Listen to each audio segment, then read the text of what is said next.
are doing exercise 3.3 square and square roots. In our previous video, we have learnt about square. What is a square? 1 square is equal to 1, 2 square is equal to 4, 3 square is equal to 9 and so on. Now today we will learn about square root. The sign of the square root is this. ठीक है, ये किसका sign है? Square root का. अब इसे use कैसे करना है? स्क्वायर रूट यूज कैसे करते हैं? Like as 9 square root. अब 9, सबसे पहले जो 9 का स्क्वायर था वो क्या था हमारे पास? 3 3 ज़ा 9. तो स्क्वायर रूट का मतलब क्या होता है कि ये जो 9 है ये किसका स्क्वायर है? तो 9 किसका स्क्वायर है? 3 का. उसके बाद आपने स्क्वायर नहीं डालना, ठीक है, क्योंकि उधर क्या हो गया? Square root. तो मतलब 2 टर्म में से जब हम एक टर्म बाहर निकाल लेते हैं तो ये तो हो गया उसका स्क्वायर नंबर, ठीक है. और जब वो रूट के अंदर डालते हैं तो वो उसका हो जाता है स्क्वायर रूट, ठीक है. That is a new topic for you. So take any example. 25. अब 25 का square root you know very well. 5 5 ज़ा 25. So 5 is the square of 25 and 25 का स्क्वायर रूट क्या बन जाएगा? 5. क्लियर? इसे हम किस तरह से सॉल्व करते हैं? 5 5 ज़ा 25. तो 2 टर्म में से अगर आप एक टर्म बाहर निकाल लोगे तो ये उसका क्या बन जाएगा? Square root. Clear? Now take some more examples like as 100. अब 100 को कैसे लिख सकते हैं हम? 10 10 ज़ा 100. तो 2 टर्म में से जब हम एक टर्म बाहर निकाल लेते हैं तो ये उसका क्या बन जाता है? Square root. Now students, our first question of exercise 3.3 is find the square root of 9, 25, 64, 81 and 100. तो स्क्वायर रूट फाइंड करने के लिए हम क्या करेंगे? सबसे पहले इसका साइन डाल देंगे. That is a sign of square root. Clear? ये स्क्वायर रूट हम किस तरह से हटा सकते हैं? जब हम 9 के फैक्टर बना देंगे. 3 3 ज़ा 9. तो 2 टर्म में से जब एक टर्म बाहर ले लेते हैं तो ये उसका स्क्वायर रूट कैंसिल हो जाता है. So what is the square root of 9 is 3. And what is the square root of 25? 5 5 ज़ा 25. जब 2 टर्म में से एक टर्म बाहर निकाल लेंगे तो इसका जो स्क्वायर रूट है वो कैंसिल हो जाएगा. So what is the square root of 25? That is 5. And what is the square root of 64? 8 8 ज़ा 64. 2 टर्म में से हमने एक बाहर निकाली. So root of 64 is 8. And what is the 81? 9 9 ज़ा 81. So 9 is our answer. Clear?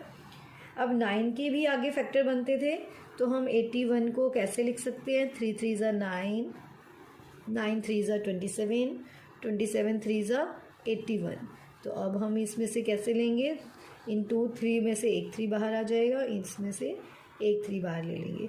सो 3 3 ज़ा 9. So root 81 is a 9. Now 100. 10 10 ज़ा 100. So square root of 100 is 10. 10 को भी हम कैसे लिख सकते थे? अगर हम इसके फैक्टर बनाएं. 2 5 ज़ा 10, 2 5 ज़ा 10.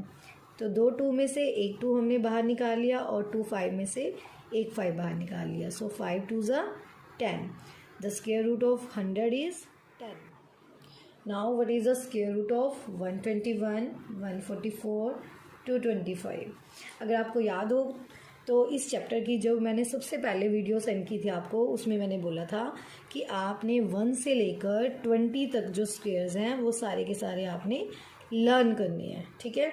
उसका बेनिफिट आपको कहाँ मिलेगा? इस एक्सरसाइज में. Now what is the factor of 121? 11 11 ज़ा 121. So what is the square root of 121? That is 11. And what is the 144? 12 12 ज़ा 144. आपने ये 20 तक लर्न करनी है इसे अच्छे से. And what is the factor of 225? That is 15 15 ज़ा 225. ठीक है? वैसे तो आपने 1 से लेकर 20 तक अच्छे से लर्न करने हैं इसे, लेकिन फिर भी आपकी हेल्प के लिए इसे आपने रफ वर्क में फैक्टर बना के देखने हैं।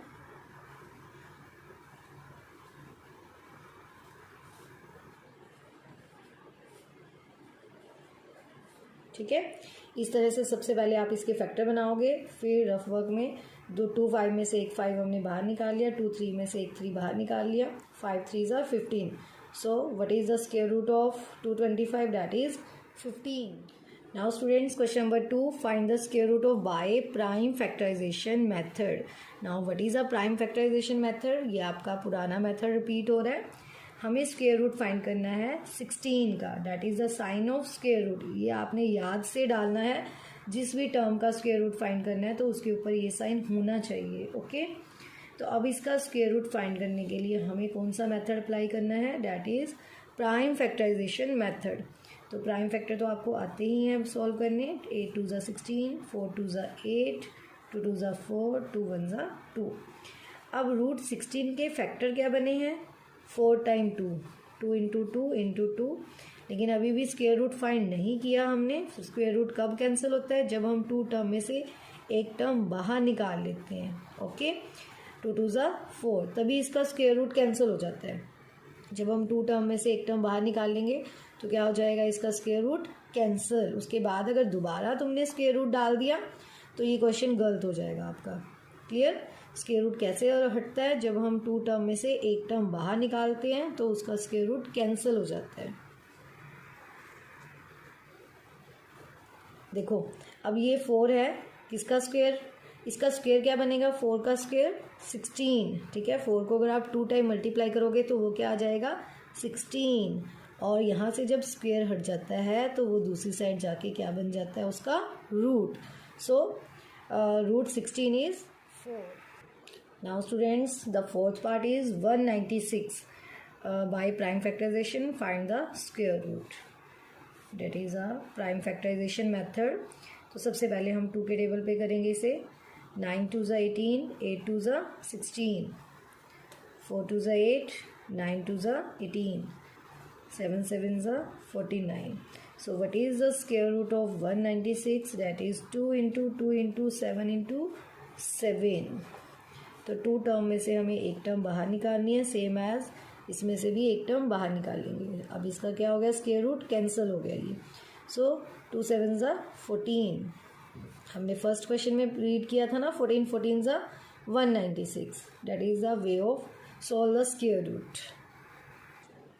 Now what is the square root of 4096? 4096 हम बाय प्राइम फैक्टराइजेशन मेथड से सोल्व करेंगे। 2 2 4, 4 2 8, 8 2 16। ये पैटर्न आपको पता ही है, ये आप 5th क्लास से करते आ रहे हो prime factors. So do your self. 3 2 6,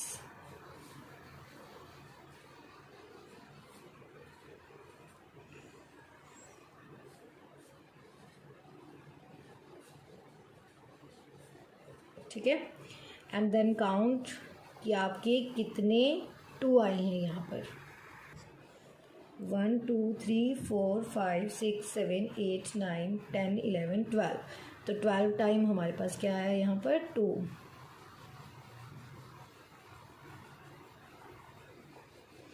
10 11 and 12। ये हमारे पास 12 टाइम 2 आ गया।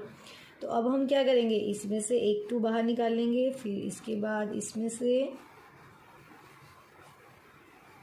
हर 2 टर्म में से हमने एक एक टर्म बाहर निकाल ली। 2 2 4, 4 2 8, 8 2 16, 16 2 32, 32 2 64. So our answer is 64. Now what is the square root of 4096? That is 64. आप इसे चेक करके देख सकते हैं रफ वर्क में। 64 को जब आप 64 से मल्टीप्लाई करोगे तो आपके पास कौन सा नंबर आ जाएगा? 4096। जब 64 को 64 से मल्टीप्लाई करेंगे वो बन जाएगा उसका स्क्वायर। बट जब हम फैक्टर बना के उनमें से एक एक टर्म बाहर निकाल लेंगे तो वो उसका क्या बन जाएगा? Square root. Now student, the 13 part is 47089। अब हम इसके फैक्टर बनाएंगे। 47089। देखो 2 के टेबल में तो लास्ट डिजिट 9 नहीं आता, ठीक है। तो कौन से टेबल पे चेक करेंगे हम इसे, 3 के टेबल पे या फिर 7 के टेबल पे, ठीक, क्योंकि 3 के टेबल में भी 9 आता है और 7 के टेबल में भी। तो सबसे पहले 3 के टेबल पे चेक करेंगे, तो ये नहीं जा रहा है, तो हम 7 के टेबल पे करेंगे इसे चेक। अगेन 7 कौन से टेबल पे आ रहा है, या तो 3 के टेबल पे आता है या फिर 7 के टेबल पे आता है। तो 3 के टेबल पर तो ये नहीं जा रहा, तो हम 7 के टेबल पे करेंगे। 9 7 ज़ा 63, 7 6 ज़ा 42 एंड 7 1 ज़ा 7। अब 961 देखो कौन कौन से टेबल पे आ सकता है ये, या तो 3 के टेबल पे आता है, ठीक है, 1 के टेबल पे आ सकता है अगर 1 के आगे मैं कोई नंबर डाल दूँ, या फिर 7 के टेबल पे आ रहा है। तो अब हम इसे चेक करने के लिए यही 4 डिजिट्स चेक करेंगे। यू नो वेरी वेल, 11 11 ज़ा 121, 20 20 ज़ा 400, ठीक है, यहाँ तक तो आपने कर रखे हैं। अब हम इसके आगे चेक करेंगे, क्योंकि यहाँ पर बड़ी डिजिट है हमारे पास 961 है, तो हम थोड़ा सा बड़ा डिजिट सोचेंगे। लाइक एज आप 29 इंटू 29 को मल्टीप्लाई करके सब देख सकते हो, बट ये कौन से टेबल पे जा रहा है, 31 इंटू 31। मतलब ये कि आप 25 इन डिजिट्स पे करने की आपको ज़रूरत नहीं है। आपको पता होना चाहिए कि हमें लास्ट डिजिट 1 कौन से टेबल पर मिलेगा। क्लियर। जैसे 24 इंटू 24, अब 4 के टेबल में कभी भी यूनिट प्लेस पर 1 नहीं आएगा, तो आपने इन डिजिट्स के ऊपर अपना टाइम वेस्ट नहीं करना। तो कौन से 4 डिजिट है जिनको साथ मल्टीप्लाई करने पर लास्ट डिजिट आपका 1 बनेगा, तो आपने वही डिजिट चेक करने हैं। सो 31 इज़ अ 961, तो ये डायरेक्ट 31 के ही टेबल पे जा रहा है। क्लियर। तो अब हम इसके फैक्टर बना चुके हैं, स्क्वायर रूट फाइंड करेंगे। 7 इंटू 7, 31 इंटू 31, तो 2 7 में से हमने एक 7 बाहर निकाल लिया, 2 31 में से एक 31 बाहर निकाल लेंगे, एंड देन लास्ट में हम इसका मल्टीप्लाई कर देंगे। So the answer is 217। Now students, our next number is 190969। Clear. अब हम इसे प्राइम फैक्टराइजेशन मेथड से इसके स्क्वायर रूट फाइंड करेंगे, ठीक है। हमें क्या फाइंड करना है, स्क्वायर रूट ऑफ 190969। अब अगर आप इसे, ये लास्ट डिजिट हमारे पास 9 है, तो वही डिजिट्स आप चेक करोगे जिसके टेबल पर लास्ट में डिजिट, यूनिट डिजिट आपका 9 बन जाए, ठीक है। तो अब ये मैं 19 के टेबल पे कर रही हूँ इसे डायरेक्ट, ये किसी भी टेबल पे नहीं जा रहा, सिर्फ 19 के टेबल पे ही जा रहा है। इसके लिए आपको थोड़ी सी मेहनत करनी पड़ेगी, आपको नंबर इसके साथ डिवाइड करके चेक करने पड़ेंगे। जैसे 190969 है, तो आपको ये कौन कौन से टेबल पर लास्ट यूनिट डिजिट 3 आता है, उसके टेबल पर आपको चेक करना पड़ेगा, ठीक है। जैसे कि 11 पे आप चेक कर सकते हो, उसके बाद 12 पे चेक करने की जरूरत नहीं, क्योंकि उसमें कभी भी लास्ट यूनिट डिजिट आपका 9 नहीं बनेगा। 13 पे चेक कर सकते हो, उसके बाद 14 15 16 इन तीनों नंबर पर चेक करने की ज़रूरत नहीं है। फिर हम डायरेक्ट 17 से करके देखेंगे, क्योंकि 17 7 के टेबल पे 9 आता है। फिर हम 18 के टेबल पे नहीं चेक करेंगे, क्योंकि 18 के टेबल पे कभी भी यूनिट प्लेस पर 9 नहीं बनता। देन उसके बाद हमारे पास क्या बचा, 19। अगर 19 पे आप करके देखोगे, डिवाइड करके देखोगे, तो ये पूरा पूरा टर्म डिवाइड हो जाएगा। क्लियर। अगेन अगर एक नंबर आपका 19 पे गया है, तो नेचुरल है वो दूसरा नंबर भी 19 पे ही जाएगा, अगर वो परफेक्ट स्क्वायर रूट बन रहे हैं उसके। सो 5 2 ज़ा 5, 2 एंड 9, ये जब आप डिवाइड करके देखोगे इसको, 10051 को 19 से डिवाइड करोगे, तो आपके पास डिजिट्स आ जाएंगे 5 2 9।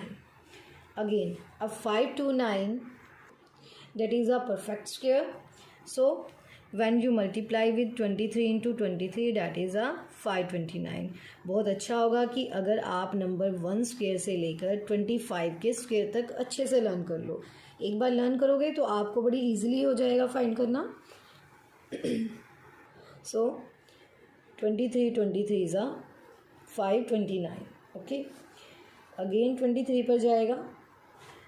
Now what is the square root of 190969? That is 19 into 19 into 23 into 23.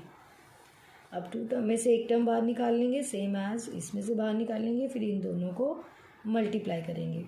जब लास्ट में आप चेक करोगे 437 को 437 के साथ, तो आपका ये नंबर बन जाएगा। ठीक है, what is the square root of 190969? That is 437। Now students, आपने 1 to 25 तक अपनी नोटबुक में राइट डाउन करना है इसे, and send it to your teacher till 12 noon। आपको एक्सरसाइज 3.3 के क्वेश्चन नंबर 1 और 2 प्रोवाइड नहीं किए जाएंगे। आपने इसे सॉल्व करने के बाद अपनी टीचर्स को अगले दिन तक 12 बजे तक आपने ये अपनी टीचर को सेंड करने हैं। ठीक है।